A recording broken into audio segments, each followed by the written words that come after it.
이처럼 사소한 것들. 독수리가 날개를 쭉 펴고 날고 있는 것 같은데요. 배경 색감이 아주 좋습니다. 아름답고 명료하며 실리적인 소설. 오엘상 소설부문 수상을 했다고 합니다.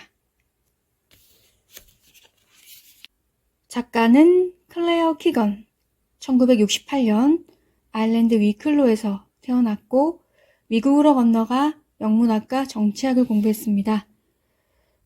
작품은 남극, 그리고 푸른 들판을 걷다, 맡겨진 소녀 등이 있는데 LG 힐상, 데이비 번스 문화상 등 큰 상들을 수상을 했습니다. 차례는 굉장히 심플하네요. 제목하고 똑같습니다. 이처럼 사소한 것들, 그 다음에 덧붙이는 말, 감사의 글, 이렇게 간단하게 끝납니다. 글자가 커요. 괜히 기분이 좋아지는데요. 책의 두께가 얇습니다. 이 안에 어떤 내용들을 내포하고 있을지 잘 읽어봐야 되겠습니다. 수월한 침묵과 자멸적 용기의 갈림길, 그 앞에 움츠러든 한 소시민을 둘러싼 세계. 이처럼 사소한 것들. 주요 등장인물은 먼저 펄롱, 엄마가 가사 도우미를 하면서 어린 나이에 임신을 했고 일하는 집의 배려로 그곳에서 비교적 편하게 자라왔습니다. 이후에 결혼을 해서 딸 5을 둔 가장이 됩니다. 아일린, 펄롱의 아내, 딸들을 키우며 살림을 잘하는 현모양처형의 여성입니다. 무난하게 지내온 가정인데 남편의 작은 도발에 신경이 쓰이기 시작합니다. 미시즈 윌슨, 펄롱의 엄마가 일찍 세상을 떠나고 그가 결혼할 때까지 보호자가 되어줍니다. 이후에 그녀가 사망하고 펄롱은 엄마와 마찬가지로 그녀를 잊지 않습니다. 편하게 읽는 잔잔한 소설인가 생각을 했습니다. 실제로 사회 환경이 열악하고 빈곤한 시대상을 보여주고는 있지만 따뜻한 가족의 이야기로 다가오기도 합니다. 아버지가 누군지 모른 채로 살아온 펄롱은 궁금증을 계속 가질 수밖에 없는데 그렇다고 시원하게 알아볼 방법이 없습니다. 엄마는 그가 어렸을 때 사망했고 더부살이를 하게 해준 미시즈 윌슨 덕택에 석탄을 관리하는 일을 하며 그나마 안정적인 가정을 꾸릴 수 있게 되었습니다. 맡긴 일을 걱정하면서 어렵게 살아가는 이웃들이 많기에 풍족하진 않아도 5명의 딸을 키우며 평범하게 살 수 있다는 건 소소한 행복이 될 수 있습니다. 책은 소설이지만 읽고 나면 논픽션의 느낌도 부분적으로 듭니다. 크리스마스 시즌이 되어 석탄 배달이 바쁜 펄롱은 수녀원의 요청에 배달 방문을 하게 됩니다. 수녀원의 운영에 대해서는 이런저런 소문들이 많이 돌았으나 베일에 가려져서 잘 알 수는 없었어요. 그곳에서 우연히 초췌한 모습으로 일하고 있는 아이들을 발견합니다. 갑자기 그에게 밖으로 내보내달라고 간절히 호소하는 아이도 있습니다. 집으로 돌아와서는 이 순간을 잊을 수가 없어요. 어렸을 때 자신도 갈 곳 없는 처지였지만 엄마와 자신을 걷어준 미시즈 윌슨이 떠올랐고 벼랑 끝에 있는 이 아이들이 남 같아 보이지가 않습니다. 반대로 아내의 입장에서는 자식들 데리고 하루하루 살아가기도 빠듯한데 무슨 생각을 하는 건지 답답한 노릇이 될 수 있습니다. 그래서 보통의 현실은 안타까운 생각만 하고 넘어갈 수밖에 없을지 모릅니다.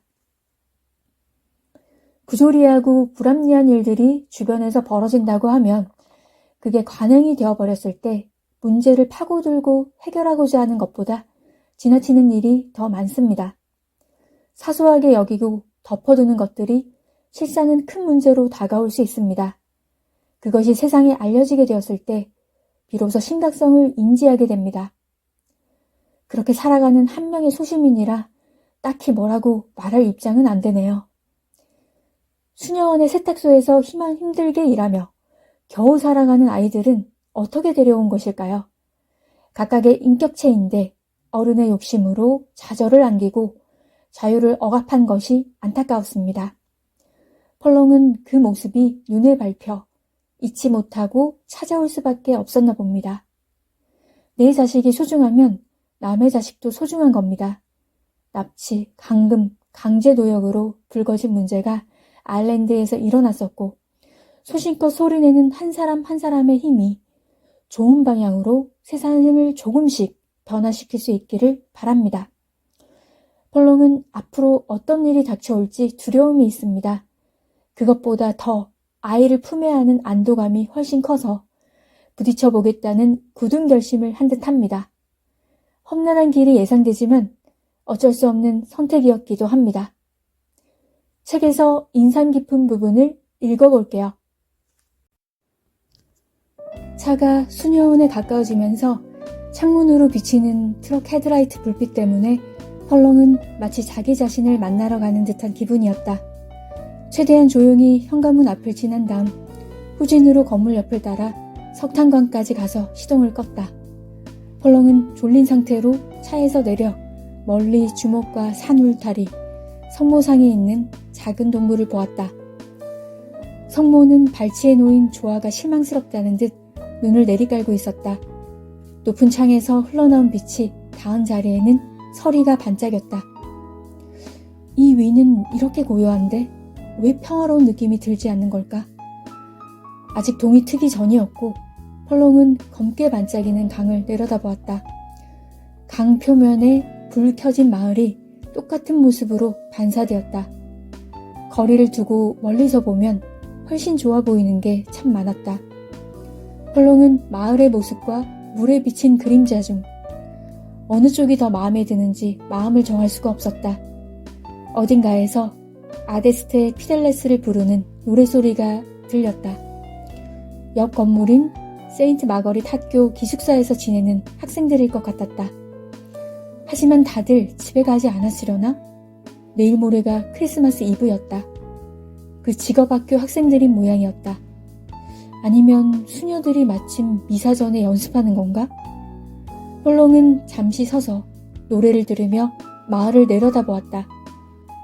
굴뚝에서 연기가 솟았고 하늘에서는 작은 별이 점점 가물가물해지고 있었다. 그렇게 서 있는 동안 가장 밝은 별이 순간 칠판 위 분필선 같은 자취를 남기며 떨어져 사라졌다. 또 다른 별은 다 타버린 것처럼 서서히 희미해졌다. 펄롱이 트럭 뒤쪽 판을 내리고 석탄 광문을 열러 갔더니 빗장에 성에가 단단히 끼어 있었다. 자기는 마냥 문간에서 기다려야 하는 신세인 건가 하는 생각을 하지 않을 수 없었다. 살면서 그 많은 시간을 이 집 저 집 문 앞에 서서 문이 열리기를 기다리며 보냈으니 억지로 빗장을 당겨 연 순간 안에서 무슨 소리가 들렸지만 몸을 누일 변변한 자리가 없는 개가 석탄강에 숨어들었을 때가 많았기 때문에 놀라지는 않았다. 아니 잘 보이지 않아서 펄롱은 트럭으로 가서 손전등을 가져왔다. 창고 안을 손전등으로 비추었는데 바닥에 있는 것을 보고 펄롱은 그 안에서 여자아이가 하룻밤 이상 거기 머물렀음을 알았다. 세상에, 펄롱이 말했다. 펄롱이 생각해낼 수 있는 일은 외투를 벗어주는 것뿐이었다. 외투를 벗어 아이에게 덮어주려고 다가갔더니 아이가 몸을 움츠렸다. 어쩌다 저기 있게 된 거야?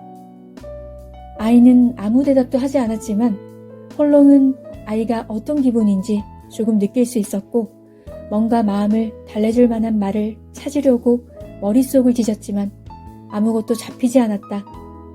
잠시 시간이 흘렀고 얼어붙은 잎사귀 몇 장이 자갈바디로 굴러간 다음 펄롱은 마음을 다잡고 아이를 현관문으로 데리고 갔다. 마음 한구석에서는 내가 지금 뭐하고 있나 하는 의문이 들었지만 펄롱은 늘 그러듯 그냥 꾸역꾸역 할 일을 했다. 하지만 자기도 모르게 긴장한 상태로 초인종을 눌렀고 안에서 소리가 울리는 걸 듣고는 움찔했다. 네, 여기까지입니다. 인간이 인간답게 살고 싶은 것은 당연한데 그것도 마음대로 할 수 없는 일들이 벌어지지 않기를 바랍니다.